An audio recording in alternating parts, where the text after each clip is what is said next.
Como eu disse, a questão afeta aí quase que todo mundo, né, do dia a dia, direito de família, pensões, visitas, guarda dos filhos. E nós temos aqui alguns tópicos para serem abordados e a gente vai por aqui. O procedimento de divórcio, ele é sempre marcado por grandes discussões, né? A gente vê aí no dia a dia.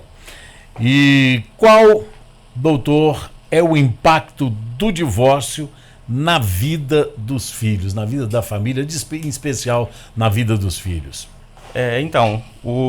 Acredito eu que no divórcio os filhos podem ser os mais impactados negativamente. De fato, o casamento ele se inicia como se fosse uma sociedade. São duas pessoas que se unem em prol de um objetivo comum. Só que nessa sociedade tem uma situação um pouco mais delicada, que é o sentimento. É uma sociedade que não está marcada só pelo interesse patrimonial. Ela tem vários interesses ali por trás e o principal deles, o sentimento. O divórcio, o fim dessa sociedade, é o que mais vai afetar os filhos justamente por conta desse sentimento que os pais utilizam, que os pais acabam saindo machucados e utilizam dos filhos para tentar atingir o outro, né? Então os filhos eles são os mais atingidos no divórcio porque ele pode sair com raiva de um dos pais, um dos pais pode estar fazendo falando mal do outro, tudo isso que vai influenciar negativamente na vida dos filhos.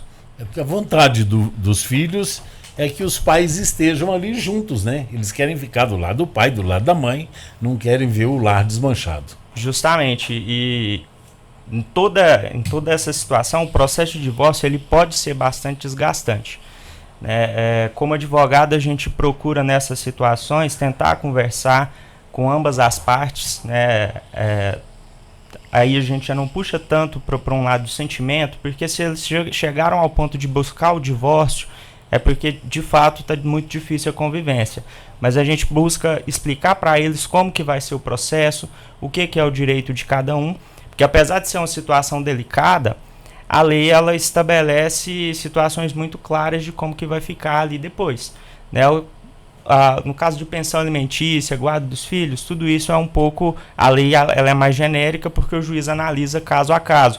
Mas a questão de divisão dos bens, porque a questão de divisão é o que mais mexe com os pais, a lei ela é bem clara. Então a gente passa uma orientação, fala pro casal, a gente pode fazer um acordo aqui, seu direito é esse, o seu é esse, vamos fazer esse acordo, porque depois chegou lá na sentença, é muito provável que aquele vai ser o posicionamento adotado pelo juiz. Claro, tem casos e casos, né? Alguns de fato mais complexos, mas esse acordo, no início, ele evita uma briga que vai ser contínua e duradoura, que o processo pode estender 1, 2 anos, até mais, dependendo da situação, e tudo isso com os filhos no meio do chumbo cruzado.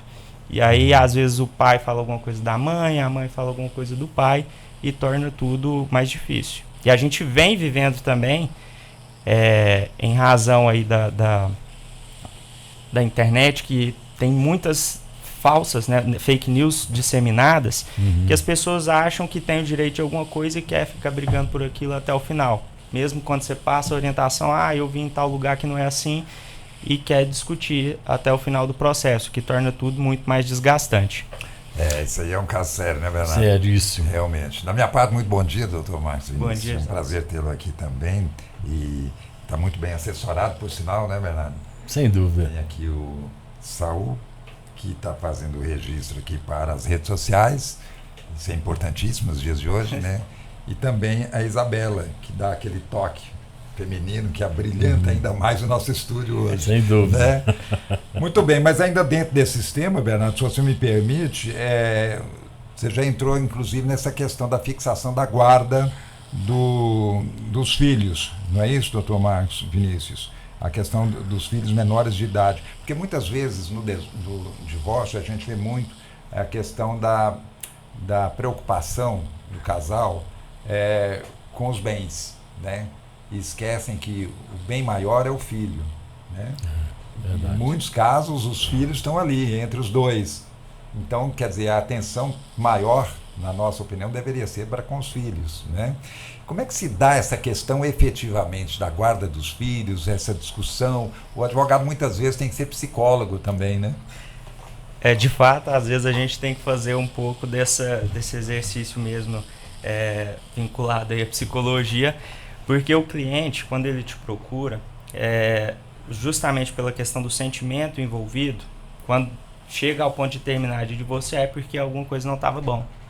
E às vezes é alguma coisa de fato muito grave, às vezes tem traição envolvida no meio. E essa questão da guarda, hoje a gente tem a guarda, as duas possibilidades de guarda. Existe uma guarda alternada também, que é prevista na lei, mas hoje muito em desuso, porque psicologicamente não é o mais adequado para a criança. Então hoje a gente resta aí com duas possibilidades, que é a compartilhada e a unilateral. O cliente, ele já te procura muitas das vezes falando que quer a guarda unilateral do filho, justamente para tentar atingir o outro. Não vou deixar o fulano ou a fulana ver meu filho, não vai ter convivência, vai ficar só comigo e é isso. E aí a gente faz esse trabalho, como você bem disse, um pouco psicológico para tentar mostrar para ele que não é bem assim. E unilateral não é o melhor caminho. Né? Não é o melhor caminho e é utilizada em casos extremamente raros. O juiz ele não vai fixar uma guarda unilateral se não tiver motivos claros e suficientes para isso. Então, se o pai ou a mãe ele praticava alguma coisa contra a integridade física do filho, alguma coisa nesse sentido, ok, a gente tem o fundamento e devemos pedir essa guarda legal, porque tem um princípio no direito que é o melhor interesse da criança. E é o que mais o que mais é analisado nesses processos. Principalmente a questão da criança menor de idade, né? Justamente.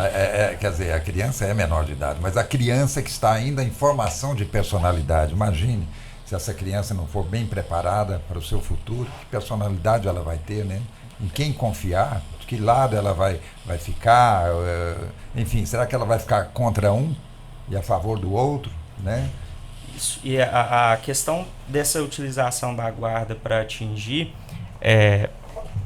o outro cônjuge é inclusive uma orientação que a gente sempre faz. Não é assim que funciona. E às vezes isso prejudica porque a questão da guarda talvez trava um acordo. Você iria resolver um processo e a pessoa não abre mão porque é a guarda unilateral.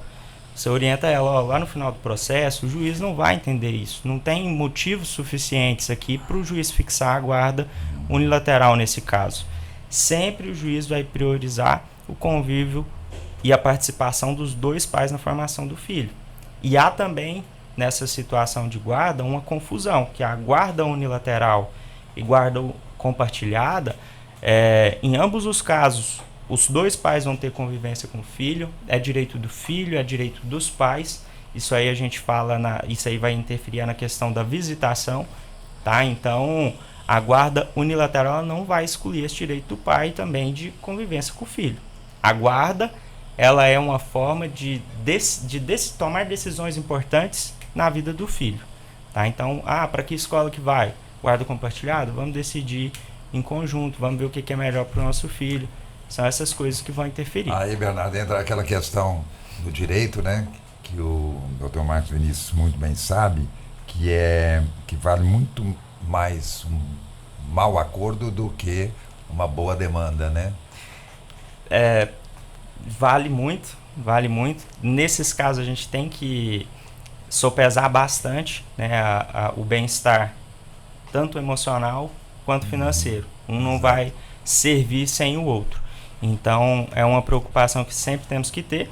E ainda nesses casos que tem envolvimento menor, sempre o Ministério Público ele atua no processo também, para garantir que o direito daquele menor está sendo observado. A gente fala, quando fala no mau acordo, é no sentido de que, de repente, você abre mão de alguma coisa que você queria, né, um bem, por exemplo, em favor, principalmente, do filho menor. Né? A grosso modo, pelo que a gente vê, né, e testemunha no dia a dia, a gente pode dizer que a justiça se preocupa mais com os filhos do que os próprios pais, doutor Marcos? Olha, eu não considero que a justiça se preocupa mais com os filhos e com os pais. A justiça, ela dá uma especial proteção para o menor, mas justamente por conta dessa situação que a gente trouxe. O filho, muitas vezes, ele pode ser usado como meio de atingir o outro, né? É uma situação que gera ali um cabo de guerra e eles não percebem que a corda que eles estão puxando é o filho.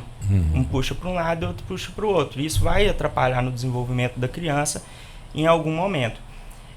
Então, não é bem que a justiça olha mais o lado dos filhos do que o lado dos pais. Mas essa intercessão do Ministério Público é justamente para garantir que o menor de idade está sendo respeitado, né? Os pais, querendo ou não, se eles chegaram a se casar, contrair matrimônio, já eram adultos, sabiam das consequências das suas decisões. O filho não.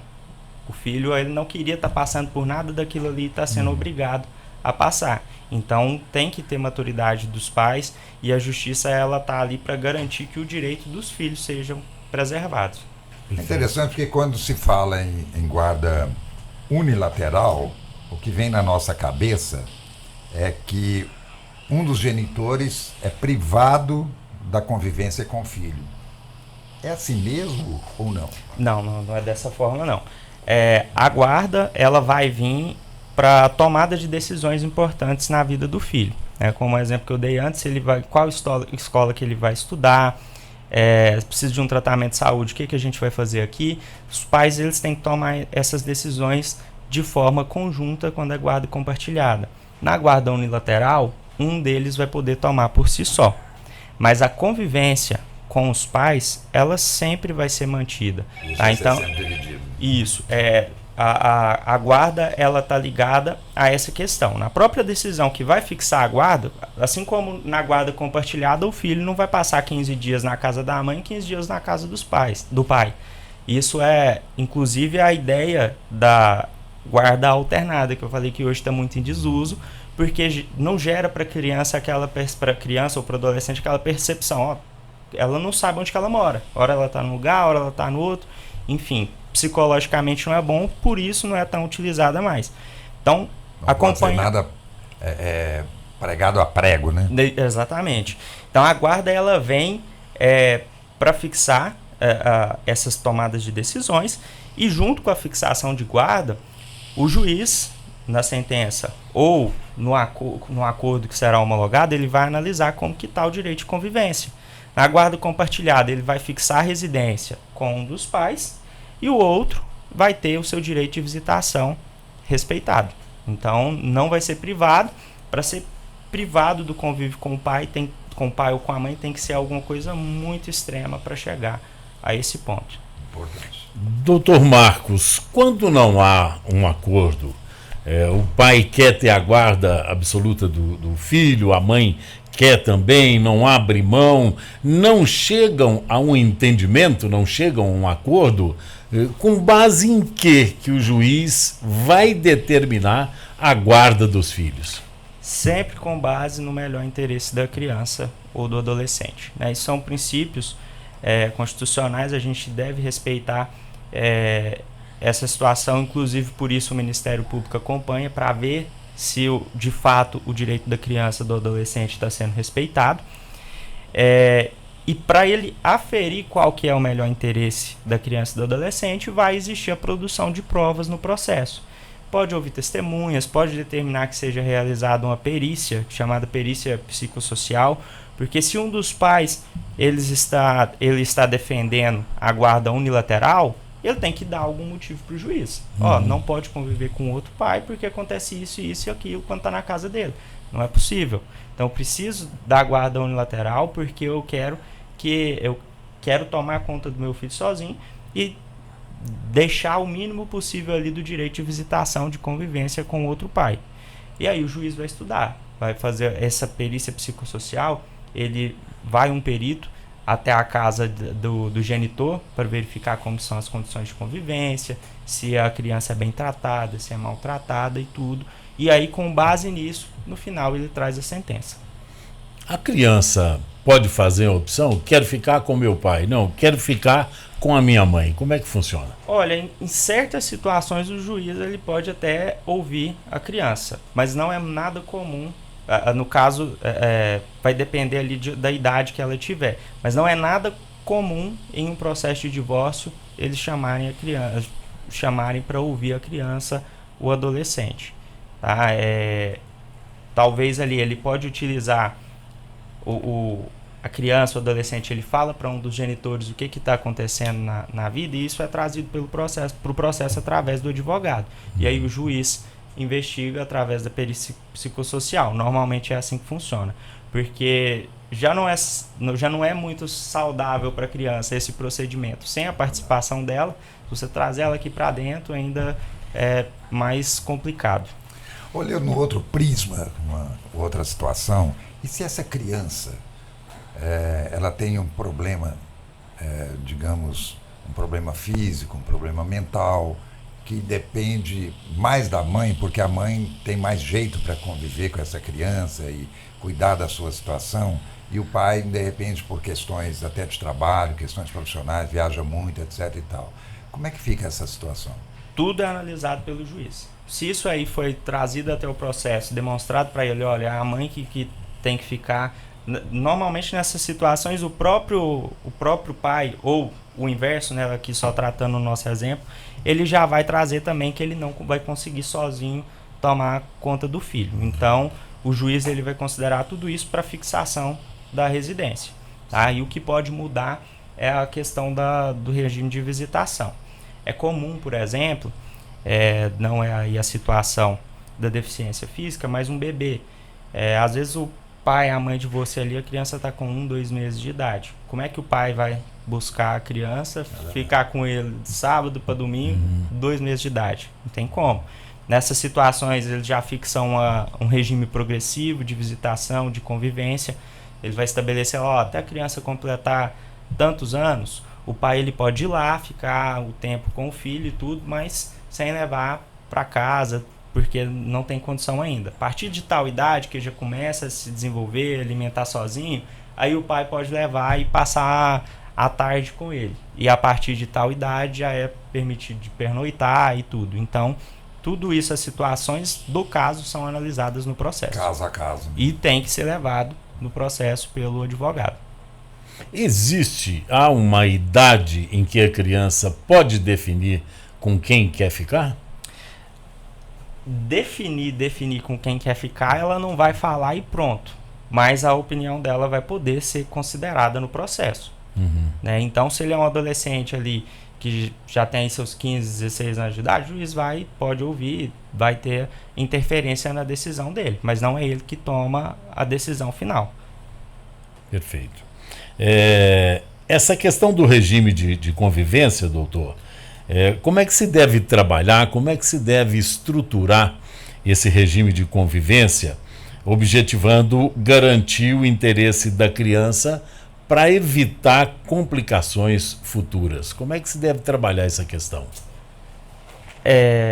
Na nossa atuação, a gente tenta prever todas as consequências futuras de um acordo, de uma decisão judicial. Então, quando a gente está analisando o caso, quando a gente está estudando a situação para fazer o nosso pedido, para entrar com o nosso processo, a gente já pede de uma forma que vai se adequar e servir para as partes por muito tempo. Um exemplo é a gente estabelecer, a gente já pede desde do nosso pedido inicial, a organização, por exemplo, de feriados, de aniversários, aniversário do pai, aniversário da mãe, o menor fica com o pai, fica com a mãe no dia do seu aniversário, dia dos pais, dia das mães. Faz um calendário. Fim de ano, porque vai gerar o problema em alguma hora ou outra. Se você não definir lá com quem que o menino vai passar o Natal, quem que a criança vai passar o Natal, vai vir a mãe querer passar o Natal com ele esse ano, no ano que vem, quando o pai for pegar para passar, a mãe não quer deixar também. Então a gente já busca fazer essa fixação. É comum a gente alternar. Em um ano ele passa o Natal com o pai e o Ano Novo com a mãe. No outro ano inverte, ele passa o Natal com a mãe e o Ano Novo com o pai. Então a gente tenta prever todas essas possibilidades. A gente fala de aniversários, feriados importantes, Dia dos Pais, Dia das Mães, fim de ano, férias escolares. Tudo isso já é definido. Passa metade com um, metade com o outro. Isso é definido ali diante do juiz, ou definido pelos advogados? Isso é negociado? Estabelece-se um calendário a se cumprir, doutor? Aí depende da forma como que a gente vai resolver a situação, né? A gente já pede, lógico, atendendo ao interesse da cliente, mas respeitando também o interesse do menor. A gente já faz o pedido com base no que o nosso cliente está de acordo.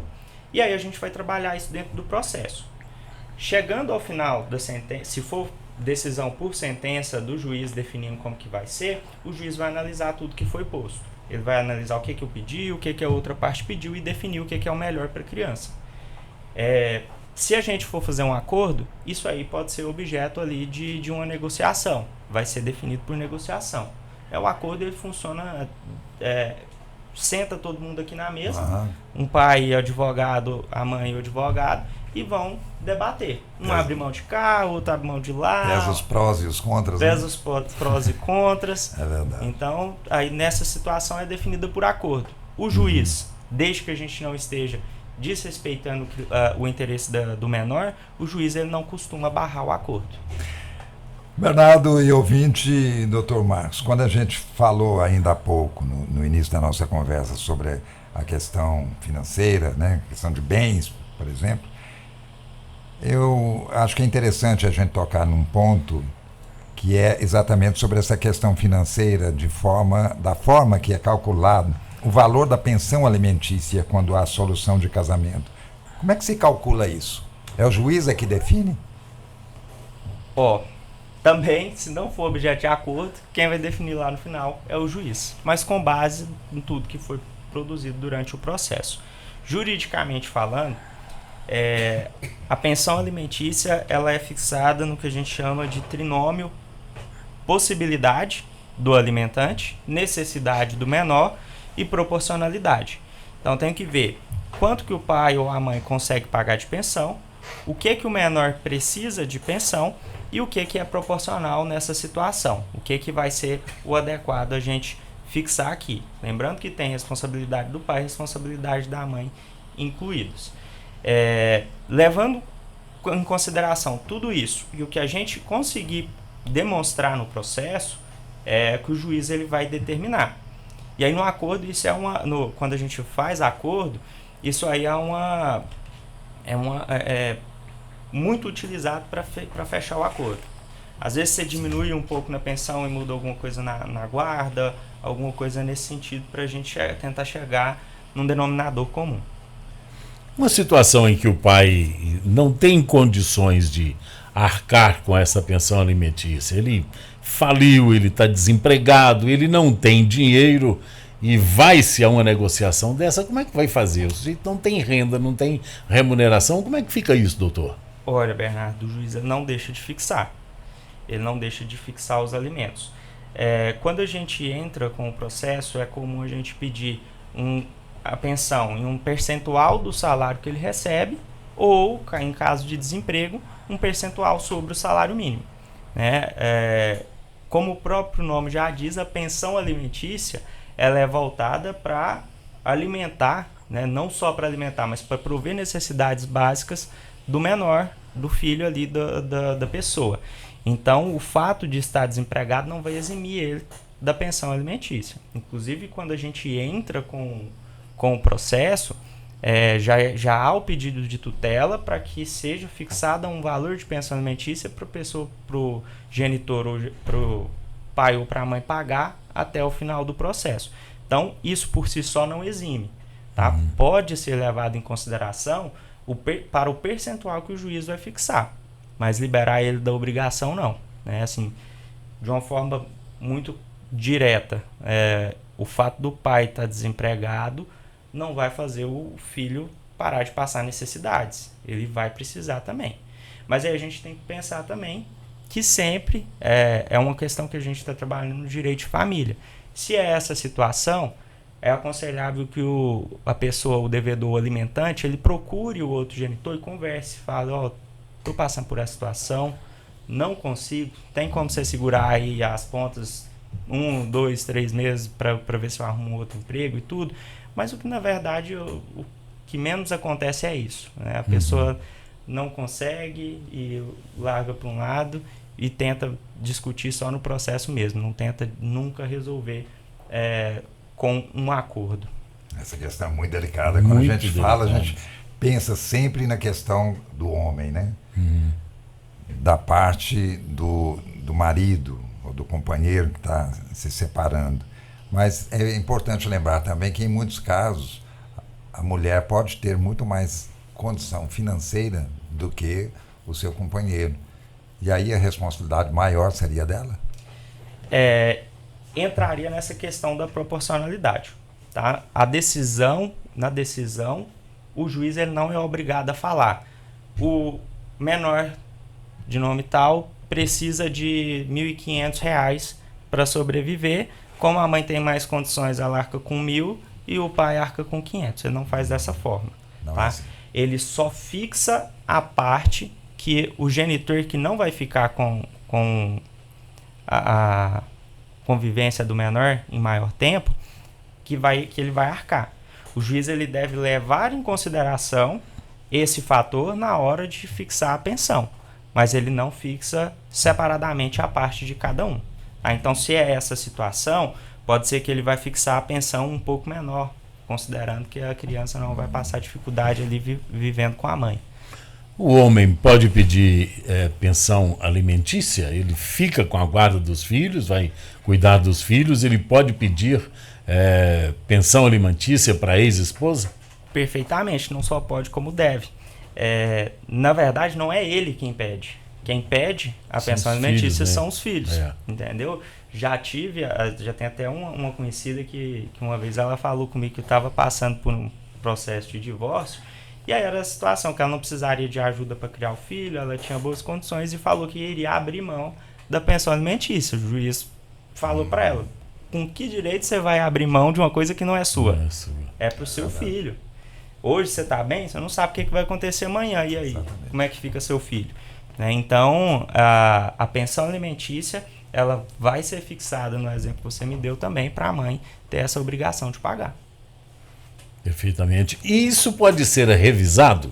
Depois de acertado, houve um acordo, vai ser assim, 30% do seu recebimento. Isso após o divórcio. Pode haver uma revisão? Isso pode mudar, doutor Marcos? Pode. A decisão, ela não vai deixar de ter validade enquanto ela não for revisada ou extinta através de um pedido de exoneração. Então, enquanto não houver o pedido de revisão, é aquilo ali que vale. Para pedir a revisão, a gente vai levar em consideração novamente aquela questão da necessidade, da possibilidade. O genitor, né, o pai ou a mãe, que estiver pagando a pensão, que está passando por uma dificuldade, ele pode pedir essa revisão da pensão. Né? Vamos supor que ele tinha um emprego muito bom, que ganhava aí seus R$ 15.000 por mês e por conta própria, reconhecendo o seu dever, a pessoa falou, não, vou contribuir aqui com R$3.000 por mês de pensão, porque eu tenho uma vida boa, quero dar uma vida boa para o meu filho também. Suponhamos que ele saia dessa situação para uma situação de desemprego. Não tem mais de onde tirar, como é que ele vai pagar esses R$3.000 por mês? Então ele entra com um pedido de revisão, demonstra para o juiz que teve uma alteração na possibilidade de pagamento dos alimentos dele. E aí, a partir disso, a gente inicia novamente um processo. Vai ele demonstrar tudo que ele...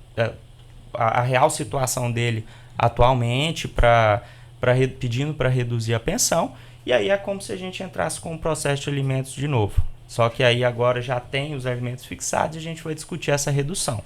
Produz prova, pode ser feito um acordo, tudo vai fluir mais ou menos da mesma maneira. Doutor Marcos Vinícius, no caso da falta do genitor ou da genitora, o progenitor ou progenitora, eles podem substituir, digamos, nessa questão da pensão alimentícia? A pensão alimentícia, ela é devida por todos aqueles que precisam, de alguma forma, ter o seu sustento auxiliado por uma outra pessoa. Sim. Então, a gente está trabalhando aqui a situação da pensão alimentícia do pai para a mãe, dos pais para o filho, mas é perfeitamente possível ocorrer até o inverso. Um pai um dia pedir alimentos para um filho que ele está passando por dificuldade, é idoso, não consegue mais prover, ele pede alimentos para o filho. E aí no seu exemplo também poderia perfeitamente.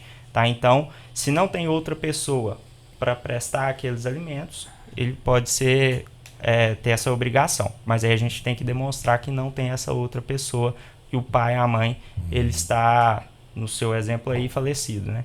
É verdade. Aí, no caso, os avós, né, por exemplo, eles poderiam, tendo condição, de substituir essa falta do genitor ou da genitora. Né? Exatamente. E demonstrando sempre a necessidade do menor e a possibilidade deles arcarem. Para não quebrar essa sequência de ajuda. Né? Isso. Essa pensão alimentícia, doutor Marcos, é para sempre, é definitivo ou obedece-se até uma certa idade? A partir de que o Afonso completou lá seus 25 anos, pronto, se vira nos 30 o Zé Afonso, porque eu não vou mais pagar pensão alimentícia para ele. Tem uma idade, tem um ponto final para isso, doutor? Não é uma idade fixa. Ela vai ser analisada também, caso a caso. Há acredito que também umas informações falsas que circulam, que muitas vezes a pessoa acha que filho fez 18 anos, não tem que pagar a pensão mais. Maior de idade, se vira para lá. E às vezes os clientes procuram a gente já com uma execução contra ele, cobrando os alimentos. E a justificativa que ele dá pra gente é essa. Assim, não paguei de fato. Ele já tem 18 anos, ele consegue trabalhar e se manter. Mas não, a pensão alimentícia ela vai ser devida enquanto a decisão ela não for extinta. Então você tem que entrar com um novo processo, que é um pedido de exoneração. Só a partir dessa exoneração é que você é desobrigado da pensão alimentícia. E é grave. Sim. E é grave, porque a execução, acho que aí todo mundo já tem o conhecimento, é a única situação no direito civil que autoriza a prisão. Por uma dívida, a pessoa ser presa. É o devedor de pensão alimentícia. Isso aí não pode brincar. Né? Essa aí funciona, né? Funciona. Nesse caso, funciona. Dizem que o Brasil tem duas leis. É da pensão e do meio ambiente. O resto também, realmente, são leis muito rigorosas. Aproveitando o seu grande conhecimento, doutor Marcos Vinícius, essa questão, o que seria, por exemplo, o maior erro que os pais cometem durante um divórcio envolvendo filhos? O maior erro é esquecer quem, de fato, pode sair o maior prejudicado na situação. Aquilo que eu falei lá no começo. Um quer prejudicar o outro e utiliza o filho para isso. Às vezes as pessoas chegam para a gente falando, ele falou que eu preciso entrar com esse processo urgente porque ele falou que vai entrar com o processo e tirar ele de mim. Vai pedir a guarda dele e vai tirar ele de mim. Então, a criança ela é utilizada para atingir a outra pessoa. E aí entra naquela situação, se a gente for comparar com um cabo de guerra, eles esqueceram que a corda que eles estão puxando é o filho. Então, o maior erro que eles podem cometer é utilizar o filho para atingir o outro. Né? O que é uma alienação parental? A alienação parental ela pode surgir principalmente nessas situações. Quando um dos pais ele está tentando atingir o outro com o filho, ele começa a atacar o convívio. Ele começa a atacar a imagem da mãe ou do pai para o filho, falar que o pai não presta, que está fazendo isso, que está fazendo aquilo. E aí o filho ele começa a criar imagem negativa contra esse cônjuge. Aliás, ex-cônjuge, né? Contra o pai ou contra a mãe, justamente por conta dessa situação em que um fica passando essas imagens negativas. E aí essa questão da alienação parental, ela pode gerar, inclusive, direito de indenização, futuro e tudo. E pode gerar também alteração de guarda, alteração no regime de convivência, vai ter várias situações que ela pode impactar.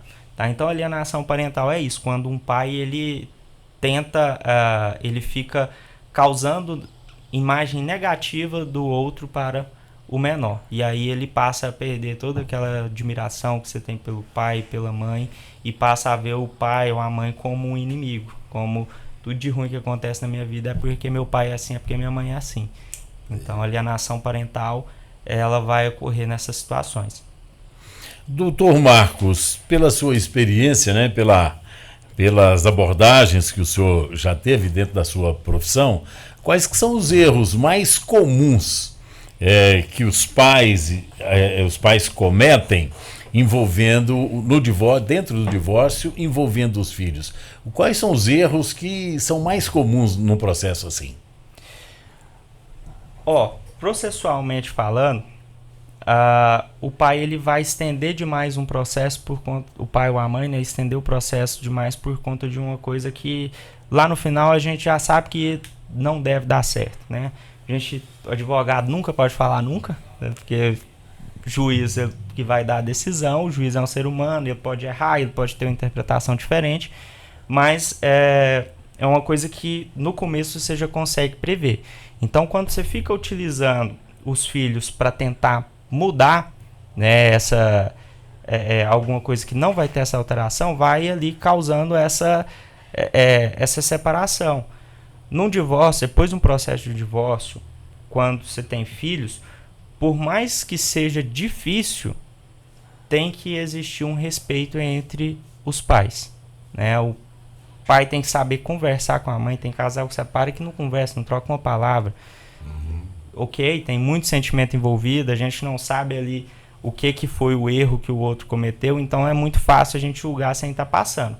Mas os pais eles têm sempre que buscar essa conversa, essa convivência. Não precisa sair junto, não é isso, mas pelo menos conversar, um ir na casa do outro para buscar a criança, perguntar como é que ele passou a semana, tá tudo ok, tem alguma coisa, um conversar com o outro. Então o maior erro é essa questão de tentar de não enxergar que devem ali se preocupar mais com o filho do que com eles mesmos. Tem uma situação que a gente já viu já várias vezes, né? É até bastante comum, em que o pai paga ali a pensão alimentícia para o filho. Quem tem o domínio ali do dinheiro, ali, a administração do dinheiro, é a mãe. E a mãe se cuida. Fica toda bonitona, ela emagrece, ela faz procedimento, ela dá um enchimento, né? E fica toda bonitona, se cuida e deixa a criança na mão. A criança fica passando a ter uma certa necessidade. Como é que o pai vai agir numa situação assim, doutor? O que acontece, Bernardo? Isso aí, muitas vezes, vou falar que é meme de internet. Não tô falando que é todas. Mas, na maioria dos casos, o valor que o juiz fixa de pensão, ele é, em verdade, muito mais baixo do que o que de fato deveria, né? O que a gente verifica aí mais comum na prática é o famoso 30%. 30% do salário mínimo hoje vai dar R$500 por mês. É extremamente difícil você prover uma criança julgando aí na questão da proporcionalidade, que que R$500 ficaria sob responsabilidade da mãe, com esses R$1.000. E aí tem outras situações também que vão ter interferência. A mãe, ela não pode ter qualquer emprego porque ela tem que tomar conta do filho, ela tem que ter essa preocupação. Talvez vai ter que contratar alguém para cuidar do filho, e aí esses R$1.000 já não vão ser suficientes nem para essa finalidade só. Vai precisar de uma ajuda maior do seu círculo de apoio ali, normalmente a avó da criança, o avô da criança. Então tem muitas situações ali embutidas que são desconsideradas quando são esses casos.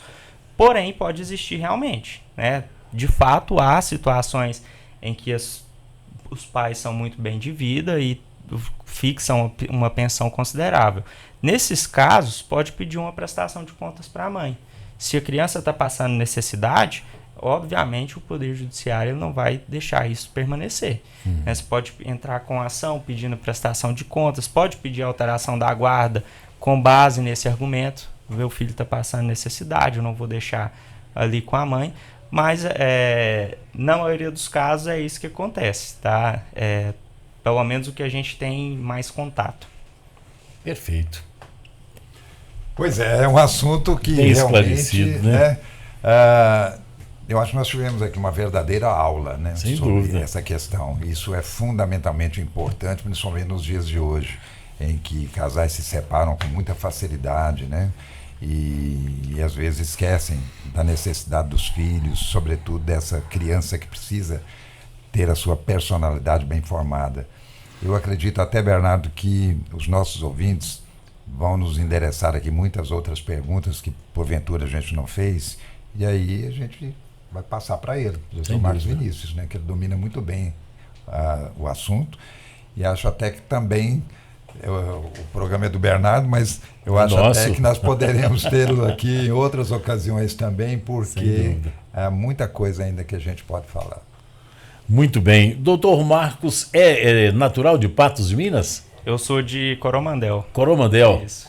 Eu mudei para cá para fazer faculdade e fiquei. Eu digo sempre, pelo menos no Alvorada Mineiro, porque lá a gente é mais livre, né? Sim. Que Coromandel produz artista e diamante. Opa. Mas também grandes advogados. Agora eu vou ter que aumentar lá, meu. Digamos que ele é um diamante jurídico, né? Sem diamante dúvida. do direito.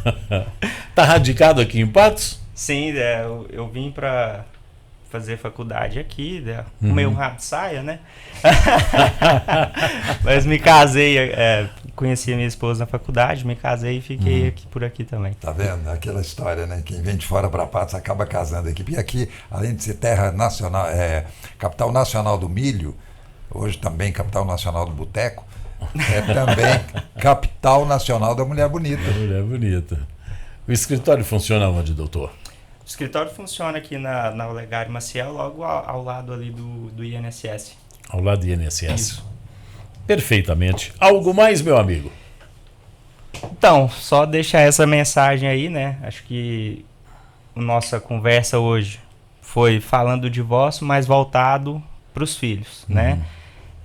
Eu acredito que o interesse patrimonial em uma situação de divórcio, ele vai ter muito mais interferência no que você fez antes do casamento do que agora no divórcio em si, porque as leis vão ser ali muito claras.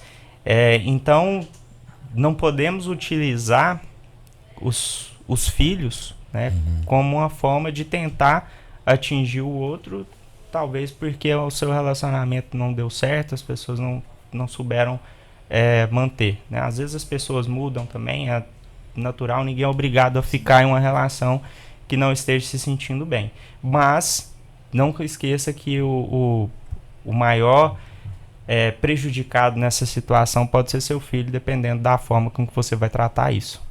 Perfeito. Foi um prazer, felicidade sempre. Muito obrigado, prazer é todo meu. E espero que você esteja aqui em outras oportunidades também. Perfeito, vai ser um prazer. 10 horas, 7 minutos, Zuzu Fatura. E a gente volta já já, é rapidinho.